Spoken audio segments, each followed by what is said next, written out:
essa lista, deixa aí nos comentários. E que kaiju faltou aqui na lista? Né? Qual monstro você acha que merecia ter um destaquezinho aqui no top 5, que poderia tirar, por exemplo, o King Joe? Comenta aí pra gente.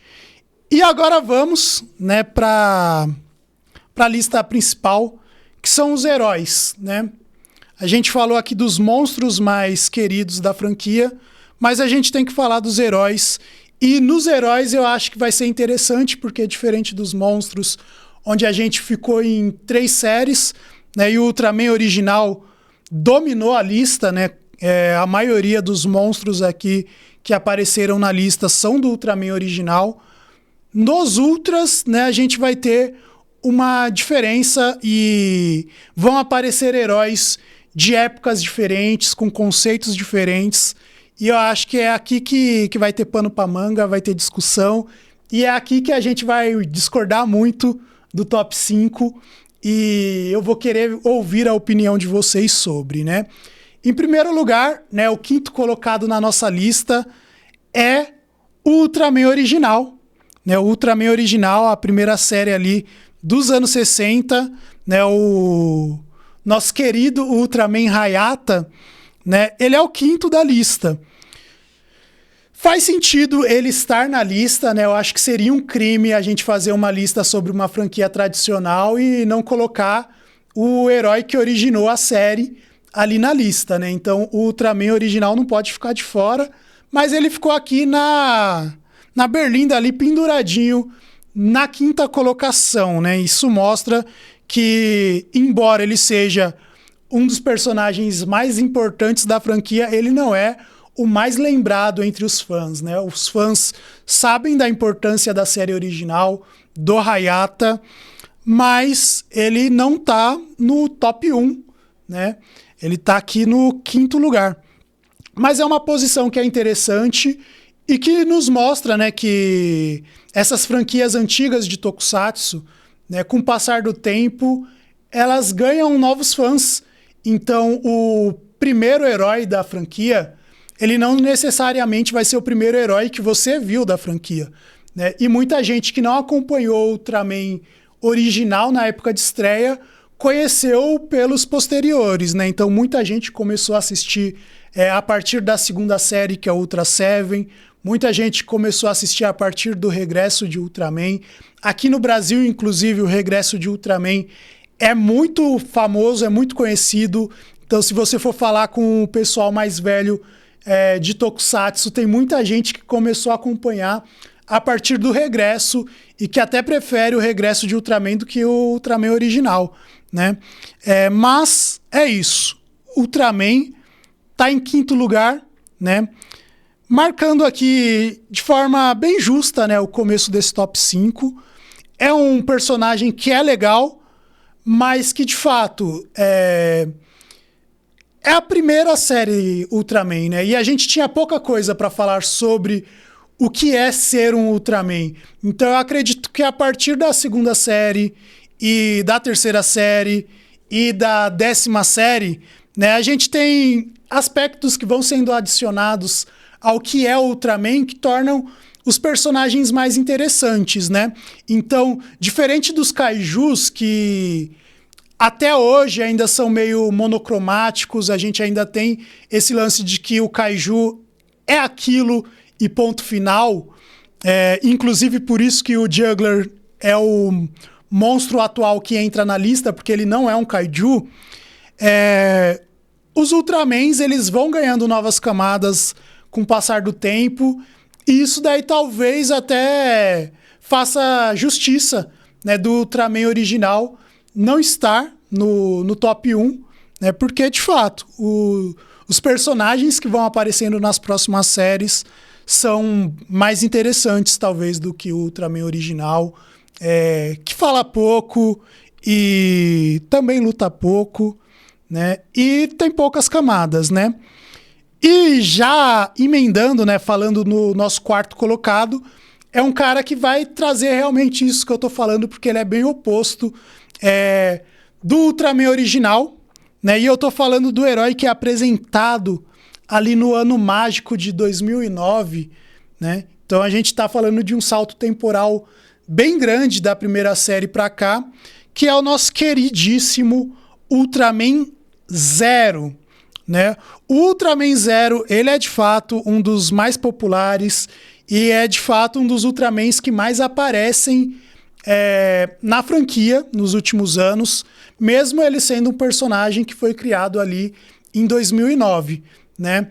E eu sou suspeito para falar do Ultraman Zero porque ele estreou no filme Mega Batalha na Galáxia Ultra, que é dirigido belíssimamente pelo Koichi Sakamoto, que é o meu diretor favorito de Tokusatsu, então o cara é brabo.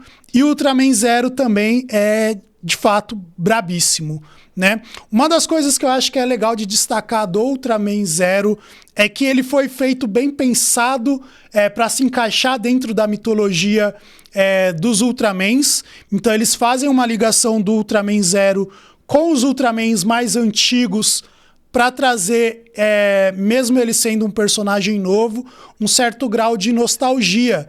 E isso daí faz o fã mais antigo, que tá voltando a acompanhar Ultraman naquele momento, né, no filme do Mega Batalha na Galáxia Ultra, ele ter um carinho pelo Ultraman Zero, que é um novo Ultraman, mas que é o filho do Ultra Seven, né? Que é o discípulo do Ultraman Leo, que é um herói que faz parte da M78, do Planeta da Luz, e que tem toda uma ligação com toda aquela galera que foi apresentada na história da franquia até então, né? Então, o Ultraman Zero, ele tem essa popularidade entre os fãs mais antigos que conheceram ele quando foram lá assistir Mega Batalha na Galáxia Ultra para rever, né, os heróis antigos, e viram o Zero ali sendo apresentado como parte da família, literalmente, no caso, né, sendo filho do Ultra Seven, que também é um herói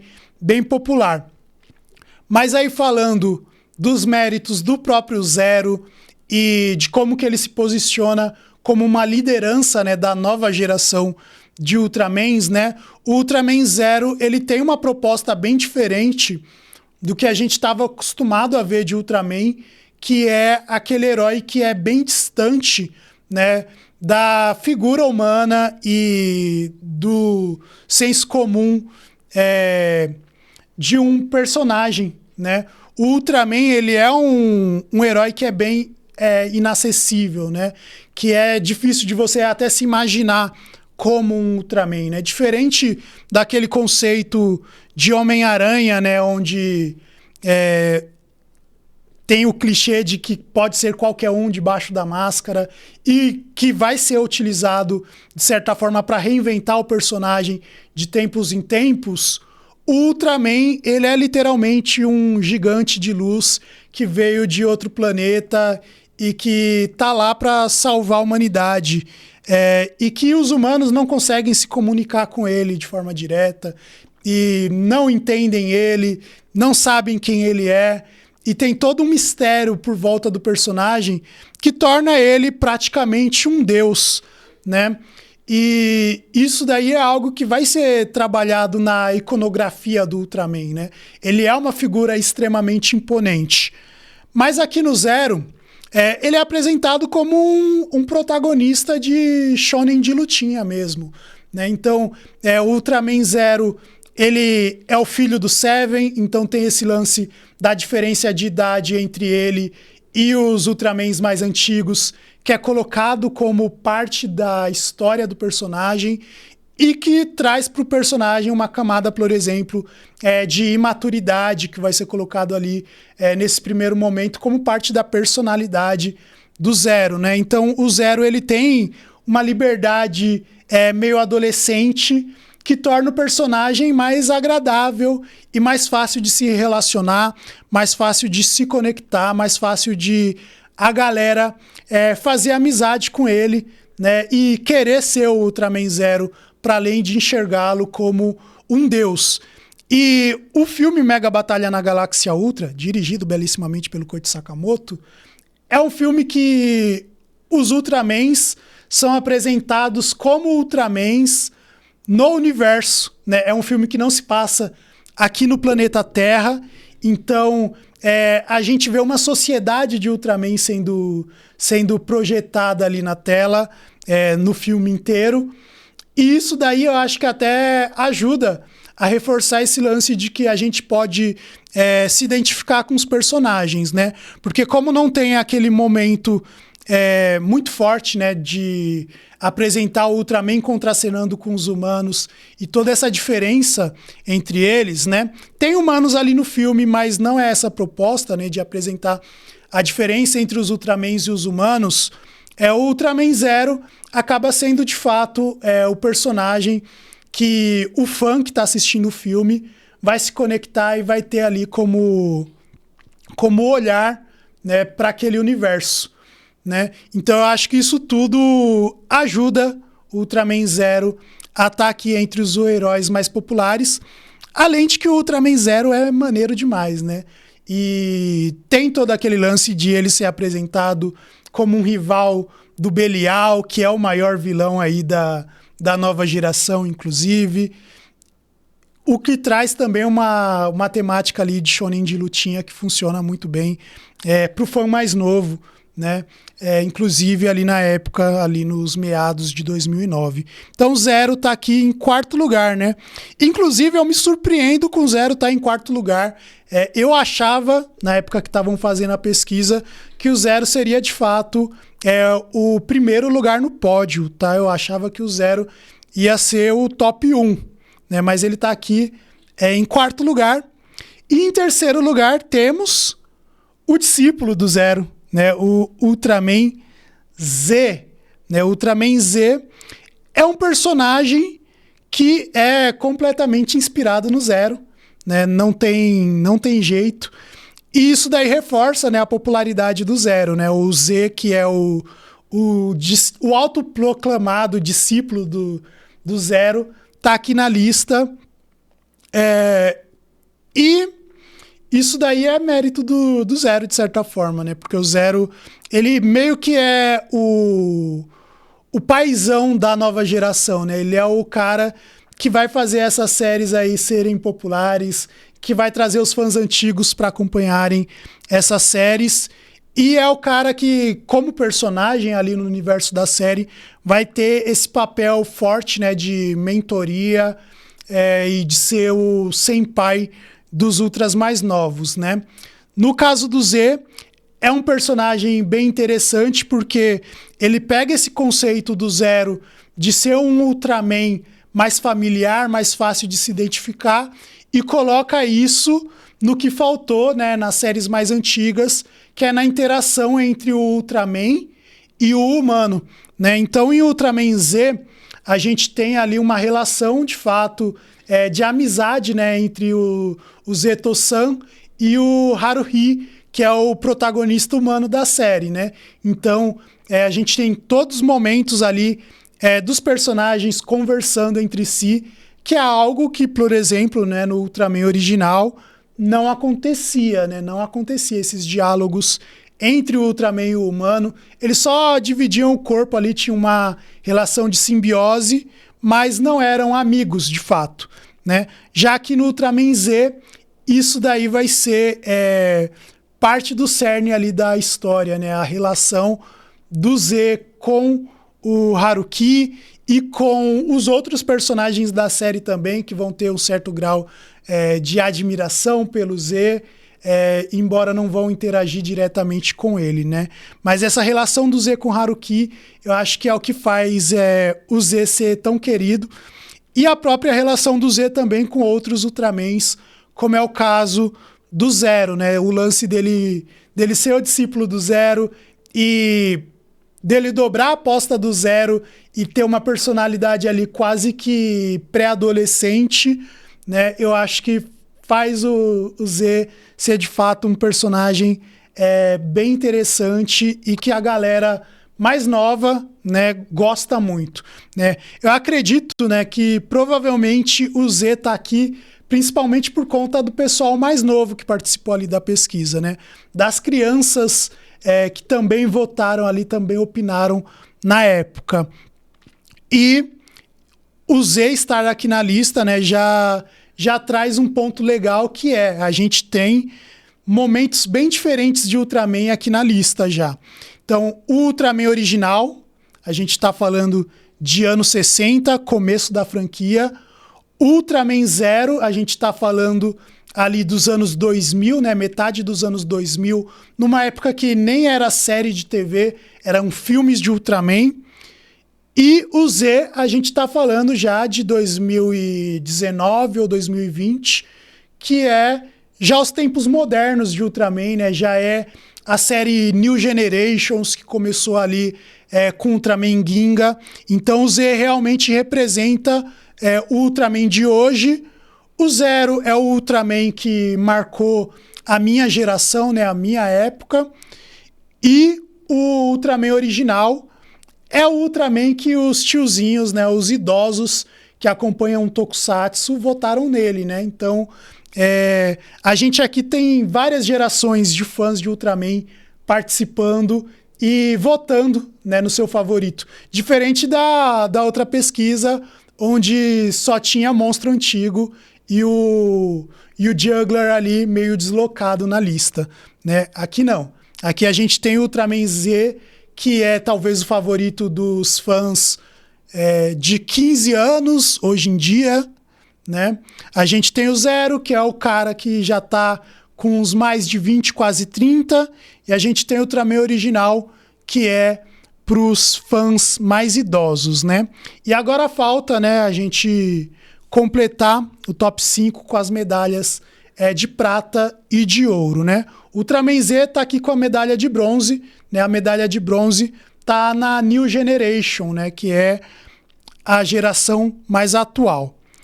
A medalha de prata vai voltar lá para o passado de Ultraman com o protagonista da segunda série Ultra, que é o Ultra Seven, né?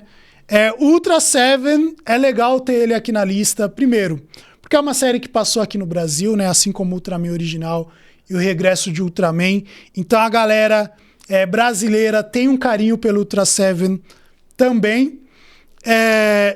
E o Ultra Seven é um personagem que ele, de fato, é recorrente na franquia por conta da sua popularidade.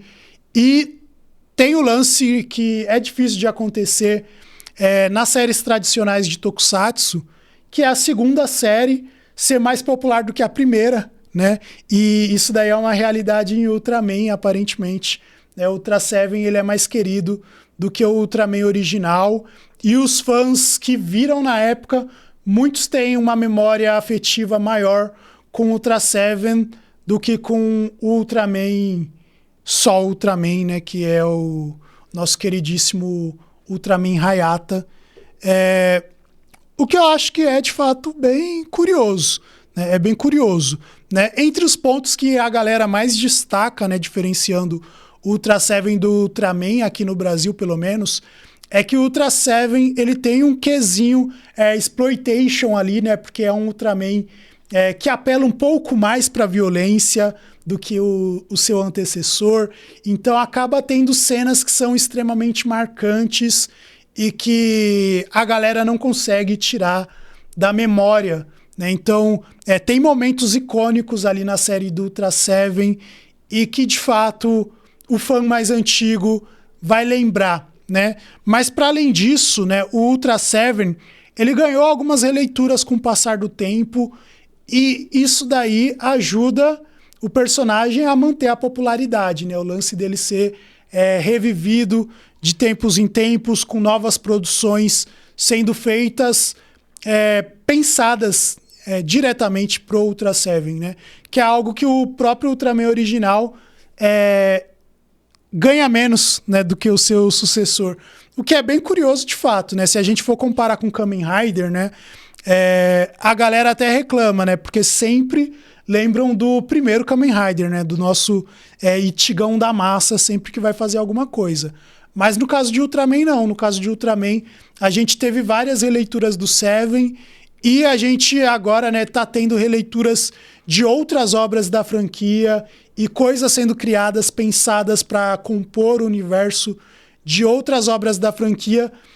Ultraman não se prende muito a imagem do Ultraman original como figura central, né? E isso daí colabora para o Ultra Seven estar aqui entre os mais queridos, né? Então, muita gente que votou no Ultra Seven talvez tenha votado nele porque foi apresentado pelo Ultra Seven quando viu Ultra Seven X, por exemplo, né? Que é uma série ali do comecinho dos anos 2000, né? E aí se interessou em ver o Ultra Seven original e acabou tendo ele como personagem favorito. Até porque, inclusive, né, o Ultra Seven do Ultra Seven X é, de certa forma, né, o Ultraman original, né? Então, tudo isso converge, né? E agora, né, a medalha de ouro, né? A medalha de ouro, o Ultraman mais popular, segundo essa pesquisa. Aqui, gente, eu vou já deixar claro, né, que tem um carinho, né, por quem vos fala sobre essa série. E é uma série que, novamente, né, tem uma ligação com o público brasileiro, né? E isso daí é bem legal da gente ver quando a gente fala de uma lista que foi montada lá no Japão. A gente podia participar, mas a gente sabe que a amostragem principal é o público japonês, né? Pouco brasileiro votou de fato nessa lista. E é legal a gente ver que os Ultramans que são populares aqui também são populares por lá, né?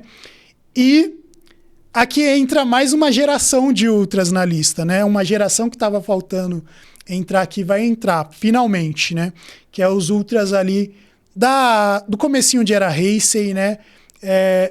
E são os Ultras que marcaram uma época onde o Tokusatsu estava se reinventando de certa forma, né?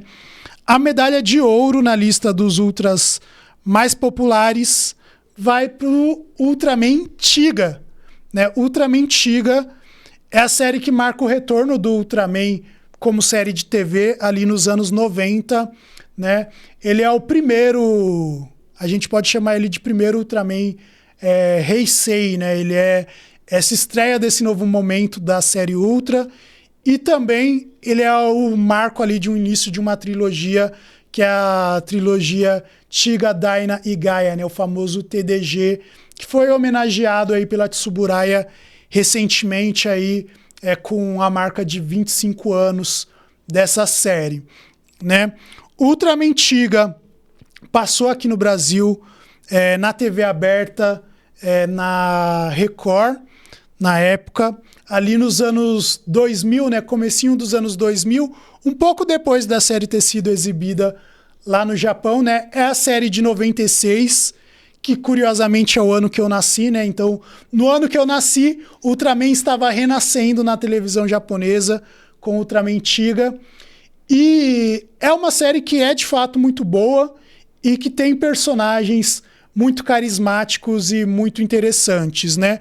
Um dos lances que é legal de destacar na série do Ultraman Tiga é que ela traz ali um aspecto que vai ser incorporado no Tokusatsu do começo dos anos 2000, em outras franquias, e aqui eu falo principalmente de Kamen Rider, né? Kamen Rider, no começo de Era Heisei, a galera que acompanha Kamen Rider não prestou muito atenção nisso, mas no começo de Era Heisei eles têm uma inspiraçãozinha ali nessa geração Tiga, Daina e Gaia, e eu acredito que o Tiga ele meio que serve de inspiração para muita coisa que vai acontecer, principalmente no primeiro Kamen Rider Heisei, que é o Kuga, né? Que é esse lance mais novelesco ali em Kamen Rider, né? E o Tiga é a série de Tokusatsu das franquias tradicionais que mais vai ter isso daí como um forte dela, de parecer uma novela, né? Hoje a galera fala muito, né, dos primeiros Heisei como, se você gosta de novela, você vai gostar de assistir Kamen Rider, se você vê esse começo de Era Heisei.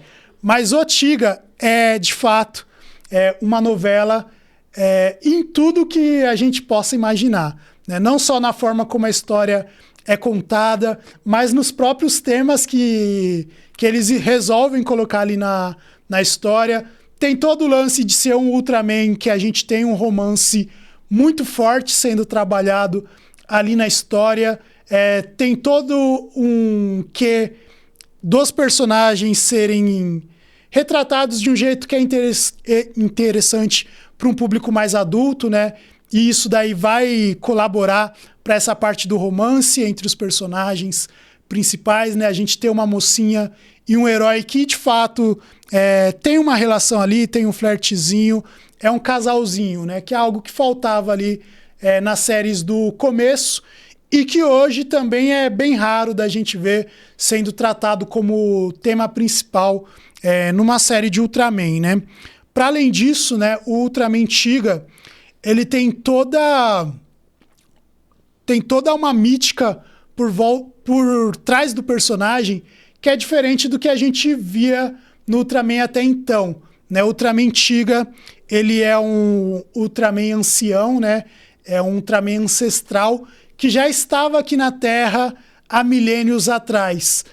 E isso daí traz para a franquia Ultraman um quê, né? Um toquezinho mais místico, mais mítico, mais mitológico do que o sci-fi que a gente está acostumado a ver mais recorrentemente, né? De um Ultraman veio do espaço e caiu aqui na Terra, né? Então, essa tentativa de fazer algo mais fantasia do que sci-fi no Ultraman Tiga, acredito que é um dos pontos que torna ele tão diferente dos outros Ultras e também serve para torná-lo um dos mais populares, né? Mas para além disso, né, o lance do Tiga, ele ser um retorno da franquia, faz com que o público que viu Ultraman Tiga seja um público que não conhecia Ultraman antes dele, ou não tinha uma ligação tão forte, né, com o que veio antes dele, e isso daí também ajuda, né, o Tiga a ser um dos mais populares. Para além disso, né, o Tiga é de fato brabíssimo, é uma das melhores séries, com alguns dos melhores personagens, e é isso, né? Entre as coisas que eu destaco do Ultraman Tiga também aqui pessoalmente, né, é que os filmes são extremamente bons, né? E o Ultraman Tiga, ele vai aparecer novamente em outras oportunidades de um jeito diferente do que a gente está acostumado a ver, né? De tipo, só o herói retornou para fazer uma homenagem porque tinha que retornar, né? Os retornos do Tiga são sempre bem impactantes e bem emocionais, né? Então, o próprio Odisseia Final, por exemplo, que é o filme do Tiga, filme solo do Tiga, é um filme que é extremamente marcante, que é muito brabo e que todo mundo deveria ter assistido e que traz conceitos novos para Ultraman que são reutilizados até hoje, né? E que serve muito de inspiração para o trabalho maravilhoso de Koichi Sakamoto, por exemplo, né? Então, Tiga é o nosso top 1, né? Merecido. Eu concordo aqui em gênero, número e grau com o Tiga estar em primeiro lugar, né? Tô feliz com essa lista, né?